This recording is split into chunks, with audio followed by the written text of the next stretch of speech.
যন্ত্রণা হচ্ছে। ওয়ালাকে ধরে এনে অতসীকে ঘোড়ার পিঠে চাপিয়ে দিয়ে বল, স্টার্লিং রিসার। খাদের ধার দিয়ে ঘোড়াটা যেভাবে যাচ্ছিল অতসীর বুক ধিপরিপ করতে থাকে। কোনমতে পিছনে ফিরে দেখার চেষ্টা করে সুব্রতকে, তাকেও দেখতে পায় না। কিছুক্ষণ আগে তো ভারী জুতোর সঙ্গে বরফের চাইদের সংঘর্ষের শব্দ কানে আসছিল, কিন্তু এখন তো শুধুমাত্র ঘোড়ার খুরের শব্দ আর হিমেল ঠান্ডা বাতাসের সনসন শব্দ। তার ওপর হাতগুলো কেমন যেন অসাড় হয়ে আসছে। অতসীর চোখ বন্ধ হয়ে আসছেন।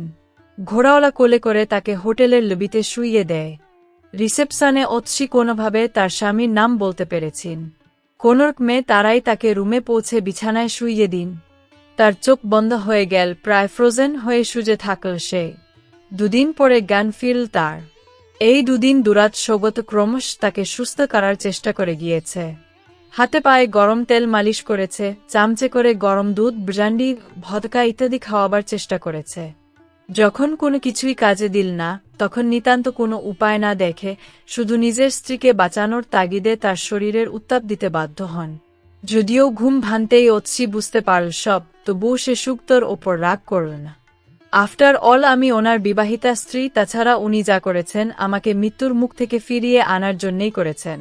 বরঞ্চ খুব মায়া হতে থাকল মানুষটির ওপর।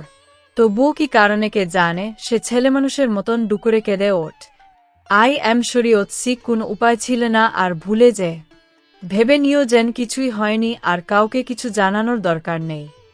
বাথরুমে নিজেকে অর্ধেকটা ডুবিয়ে দিয়ে আকাশপাতাল ভাবতে থাকে অতসী। এই বিয়ে সে করতে চায়নি। সে তো পলাশকে ভালবাসে, কিন্তু পলাশ টালির বাড়িতে থাকে, প্রাইভেট জব করে, তাও সেলসম্যানে। শুনেই বাবা মা নিমরাজি হলেন।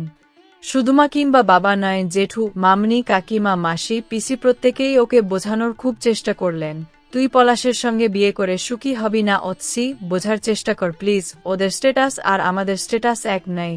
ভালবাসা কি স্ট্যাটাস, জাতি, কমিউনিটি ওসব মানে পিসিম। আমি যে ওকে খুব ভালোবেসেছি। ভালবাসা এক আর বিয়ে করে সংসার করা আর এক জিনিস। তুই টালির বাড়িতে বা কলোনিতে থাকতে পারবি, মা বললেন। অতসী, তুমি যদি ডিসাইড করে থাকো যে পলাশকেই বিয়ে করবে, করতে পারো, তবে কোনো অনুষ্ঠান জাঁকজমক ছাড়াই তোমাকে বিয়ে করতে হবে, কারণ আমি লোক হাসাতে পারব না।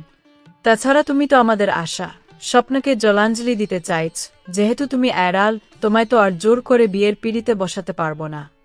অতসী বাবা মাকেও কষ্ট দিতে চাইছিল না, আবার পলাশকে ভুলে যাওয়াও অসম্ভব। বিয়ের আগে বার চারেক ডেটিং এগিয়েছে সুক্তর সঙ্গে।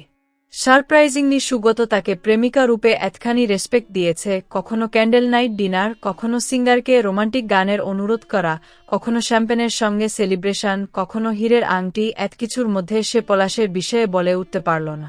সে যে কি করবে বুঝে উঠতে না উঠতেই বিয়ের ডেট এসে গেল। তবে ফুলসজ্জার দিন যখন সুগত তাকে আদর করতে চাইছিল, তখন সে এক চটকায় নিজেকে সরিয়ে নেয়। না, আপনি আমায় ছুতে পারেন না, আমার শরীর মন অন্য কারোর জন্যে নিবেদিত। অতি সংকোচ বোধ করে অতসী, নিজেকে দোষী মনে হতে থাকে তার। সে কান্নায় ভেঙে পড়েছিল সেদিন। সুক্তর কাছেও বিষয়টা এতটাই আকস্মিক ছিল যে সেও বুঝতে পারছিল না যে কি করবে। আত্মীয় স্বজন, বন্ধুবান্ধব, এমনকি ছাত্রছাত্রীদের সামনে তার প্রেস্টিজের দফারফা হয়ে যাবে যে। অত্যন্ত রুস্বরে বলেছিল, আগে বললে তো আমার জীবনটা এভাবে নষ্ট হতো না।